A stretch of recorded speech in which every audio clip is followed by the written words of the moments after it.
Okay, so here are some things that I really wish somebody had told me prior to going into the field. Number one, you're supposed to be scared. In fact, if you're not scared, you're probably being less than honest with yourself. Whatever your chosen profession, there's a massive amount of responsibility that goes with it. There's a very intimate and sacred relationship to those that you serve, and you're adjusting to something that's new. Moving outside of your comfort zone is supposed to be scary. How you cope with that fear will determine a great deal about how your career will unfold. Fear is obviously the most primitive, basic drive that we have. And what most of us do in response to fear is we white knuckle our way through. We hold our breath. We are very rigorous and rigid with ourselves. We're very tense and stressed, and we put ourselves through all kinds of agony. When we're new to our professions, we tend to be extraordinarily self aware and self conscious. We tend to replay every interaction, everything that we do, and critically evaluate ourselves. And this is a great way to drive yourself nuts in a hurry.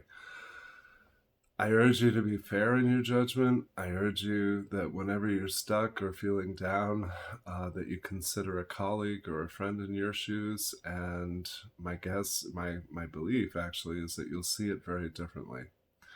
Your inner critic has unhealthy expectations, has unhealthy standards, and you're trying to hold yourself to a standard while you're brand new, and there's no allowance, there's no tolerance there for being new to the field. You're supposed to make mistakes. There's supposed to be things that you don't know. And as long as you have the humility to admit that, it'll probably work out really well.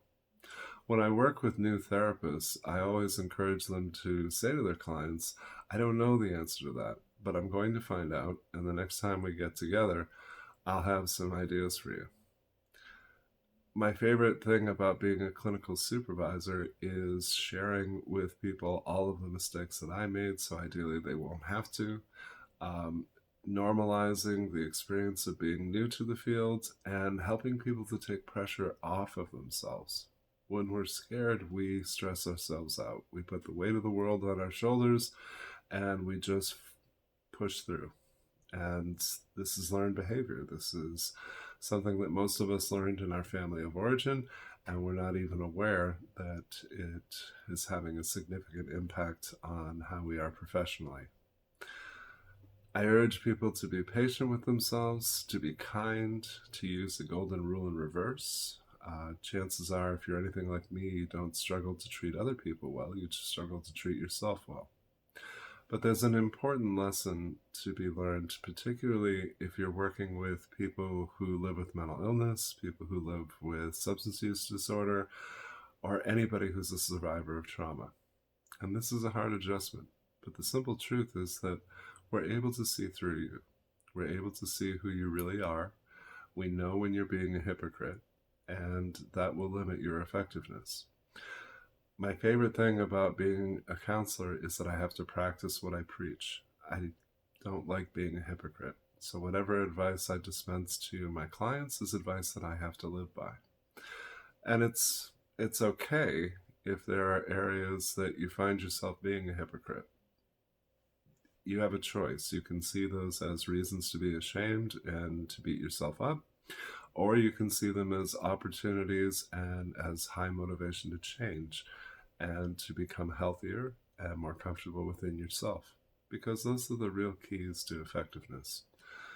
The degree to which you are comfortable with you will determine how readily you adjust to new situations, to new people, to anything that's unfamiliar to you. I think a lot of us make the mistake of just adjusting to the next client, the next condition, the next whatever it is we're treating. And in a sense, we're reinventing the wheel every time we do that. If our focus instead is to become more comfortable with selves and to be healthier within ourselves, then whatever it is that's presented to us is just one more thing that we get to learn about. It's just one more thing that we're going to strive to understand and be effective at.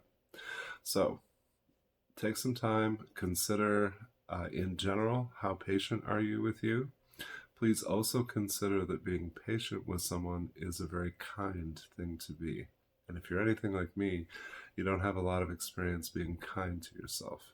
That's been something that I've had to learn and practice for a lot of years now. I'm pretty good at it these days, but I was off to a rough start at the beginning of my career. So take some time, do some writing, journal on these themes, and let me know what you discover. Counseling@roadrunner.com.